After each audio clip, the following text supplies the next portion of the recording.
دے رہے ہیں، آواز لگا رہے ہیں، وہ آواز لگانے والے اکثر بے عقل ہیں، ناسمجھ ہیں اور ناسمجھی کا مظاہرہ کر رہے ہیں۔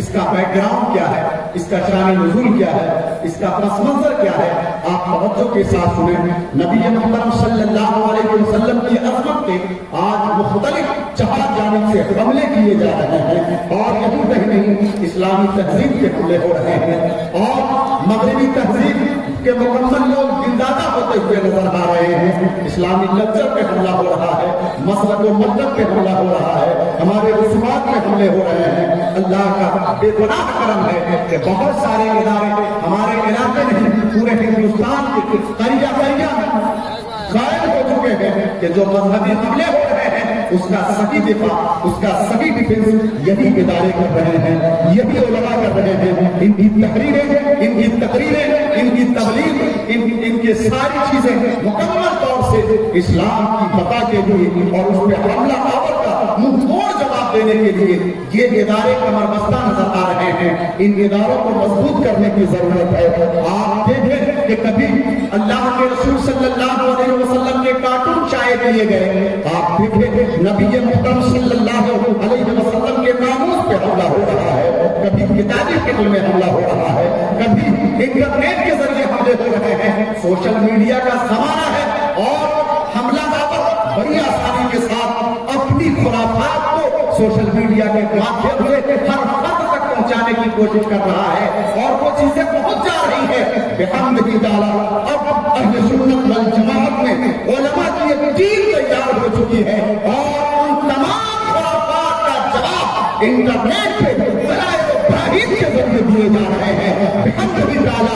مشائخ کا اب مکمل طور سے ایک لابی تیار ہو چکی ہے کہ اب مسلک اعلیٰ حضرت پہ حملہ کرنے والوں کو بخشا نہیں جا سکتا ہے۔ ان کو قرآن و حدیث کی روشنی میں دلائل ابراہیم سے انہیں بے زبان کرنے کی کوشش کی جا رہی ہے اور بحمدہ تعالی اس میں کامیابی مل رہی ہے۔ لیکن یہ آپ نہ بھولیں کہ سوشل میڈیا کے مادھیم سے جو میسجز فارورڈ کیے جاتے ہیں ان میسج کو آپ اتنا آسانی کے ساتھ قبول کر لیتے ہیں اور آپ بھی دھڑا دھڑ مختلف گروپ میں اسے فارورڈ کر دیتے ہیں۔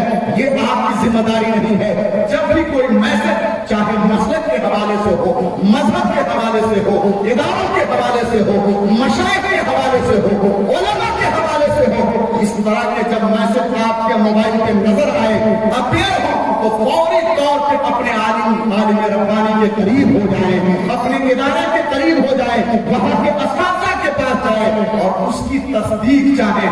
اگر وہ ویریفائی کرتے ہیں پھر آ کر کے آپ میسج کو فارورڈ کر سکتے ہیں۔ آپ سمجھتے ہیں کہ جو میسج ہمارے موبائل میں آ گیا، کسی نے کہا یہ حدیث شریف ہے، کسی نے کہا حضرت علی کا قول ہے، کسی نے کہا فلاں صحابی کا قول ہے اور آپ کو اچھا لگتا ہے، آپ فوری طور پہ فارورڈ کر دیتے ہیں۔ یعنی شریعت کو اپنی طبیعت بنا لیا ہے، جو چیز آپ کو بھا جاتی ہے موبائل کے ذریعے ان خرافات کو آپ آگے بڑھا دیتے ہیں۔ نہیں مسلمانوں، جب بھی کوئی میسج مسلک کے اعتبار سے ہو یا مذہب کے حوالے سے ہو یا دینی علماء کے حوالے سے ہو، مشائخ کے بارے میں ہو، اپنے عالم کے قریب ہو جائیں، اس کی تصدیق چاہیں، اگر وہ ویریفائی کرتے ہیں، اس کا جواب دیتے ہیں، پھر آپ اسے نشر کر سکتے ہیں، اسے پبلش کر سکتے ہیں۔ ورنہ اس طرح کے حالات ہیں کہ آپ گھر میں بیٹھے ہیں، کسی نے کہا یہ میسج ہے، اگر انہیں 50 لوگوں کو بھیج دیتے ہیں تو آپ کا بہت بڑا کام ہو جائے گا۔ نہیں بھیجتے ہیں تو نقصان اٹھانا پڑے گا، کوئی نقصان ہونے والا نہیں ہے اگر آپ اس میسج کو فارورڈ نہیں کرتے ہیں۔ جب تک کہ اس میسج کی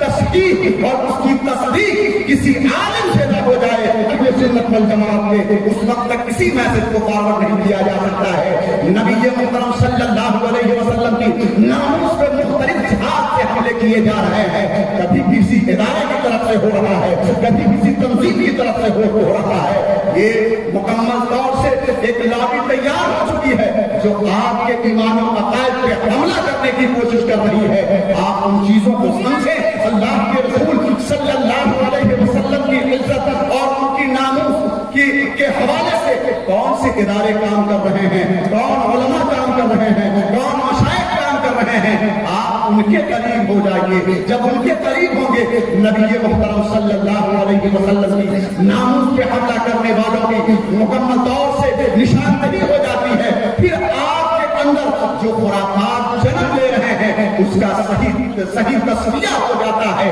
ان الذین ینادونک من وراء الحجرات اکثرهم لا یعقلون. بے شک وہ لوگ جو اللہ کے رسول کو پکار رہے ہیں, ندا دے رہے ہیں, اکثرهم لا یعقلون. اس کا بیک گراؤنڈ آپ سماعت کریں, ایمان تازہ ہو جائے گا.